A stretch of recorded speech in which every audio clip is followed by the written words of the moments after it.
Hi, this is Dr. Stephen M. Gibson, naturopath from Mooresville, North Carolina. Today I'm coming to you from my hotel suite at the Marriott at Palm Beach Gardens. I was down for a seminar with the biotics research folks, and we just finished up. I'm glad to say that I'm going to get to spend a little bit of time with my son today.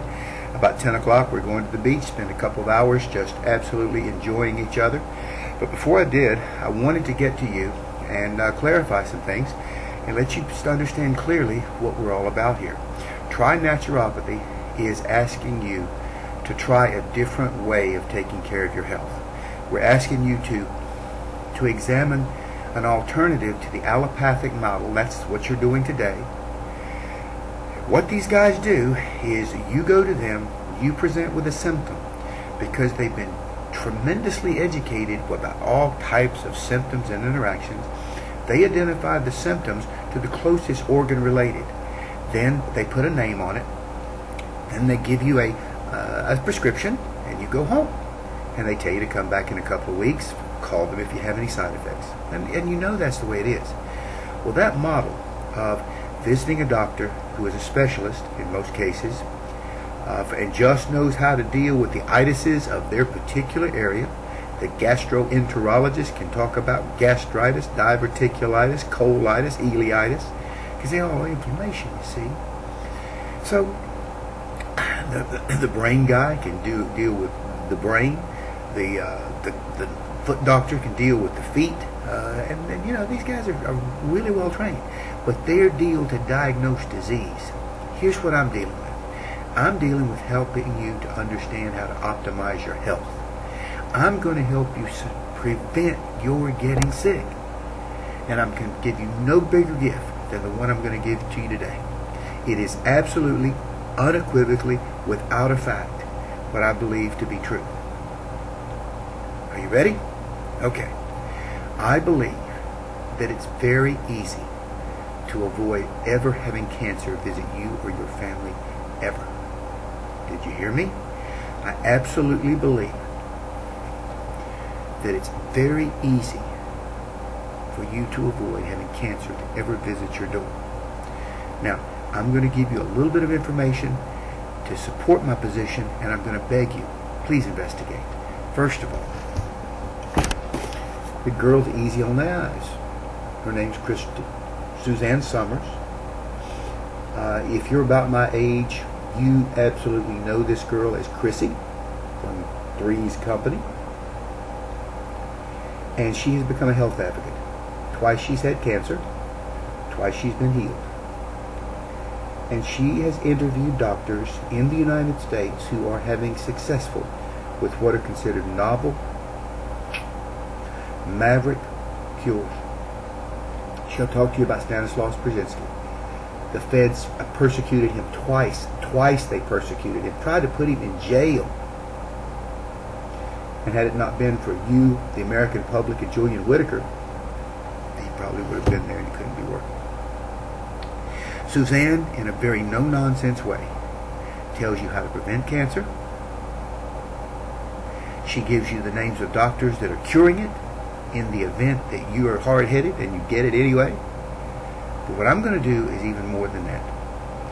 I'm going to give you today the prime cause of cancer. Not from me,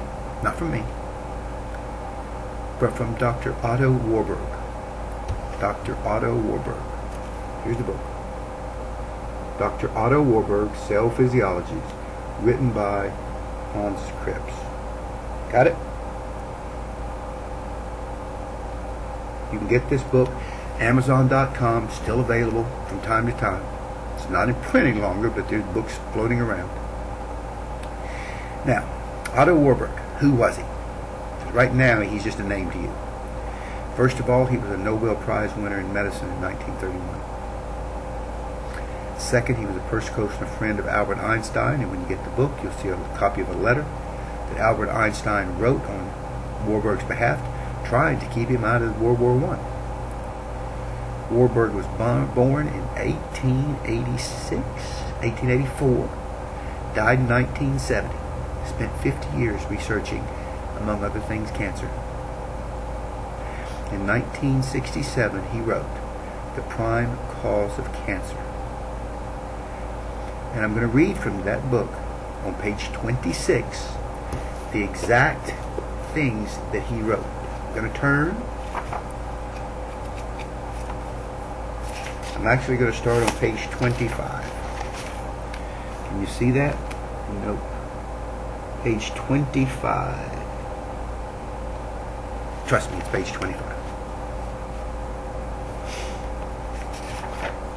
Oh, I'm going to start on page 24. I'm not going back. I've got to go to the beach. This is the third paragraph. He, meaning Warburg, was also very much concerned about the indifference of the authorities and the general public toward the prevention of cancer. He pressed on many occasions for measures which he thought would make proper use of the scientific information he had created. He wrote in 1967, "Many experts will agree that one could prevent about 80% of all cancers if you could just keep out the known carcinogens. Now that might involve a little expense, and in particular require a little further research."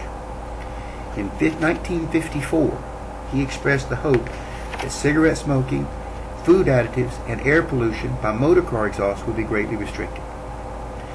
He was indeed exasperated that so little was being done in this direction, and that people continued to argue that too little was known about cancer to take effective preventive action. While no one will quarrel with his feelings, his views on the significance of the metabolic characteristic of cancer cells were not shared by the majority of experts, though none of the facts on which they were based have ever been refuted. Do you hear this? In 1967, he, meaning Otto Warburg, summarized his views in a privately printed paper, "The Prime Cause and Prevention of Cancer," pages 477 through 494. This included the following passages. Quote, "There are primary and secondary causes of disease. Example, prime cause of plague is the plague bacillus. Secondary causes of plague are filth, rats, fleas that transfer the plague bacillus from rats to man. By a prime cause of a disease, I mean one that is found in every case of the disease." Second paragraph, and here comes the bombshell. "Cancer, above all other diseases, has countless secondary causes. Almost anything can cause cancer, but even for cancer, there is only one prime cause, summarized." Wish I had a drum roll. "In a few words, the prime cause of cancer is the replacement of the respiration of oxygen in normal body cells by a fermentation of sugar." He goes on to explain, "All normal body cells meet their energy needs by respiration of oxygen, whereas cancer cells meet their energy needs in great part by fermentation. All normal body cells are thus obligate anaerobes, whereas all cancer cells are, no, let me rephrase that. All normal body cells are thus obligate aerobes, aerobes, whereas all cancer cells are partial anaerobes. From the standpoint of the physics and chemistry of life, this difference between normal and cancer cells is so great that one can scarcely picture a greater difference.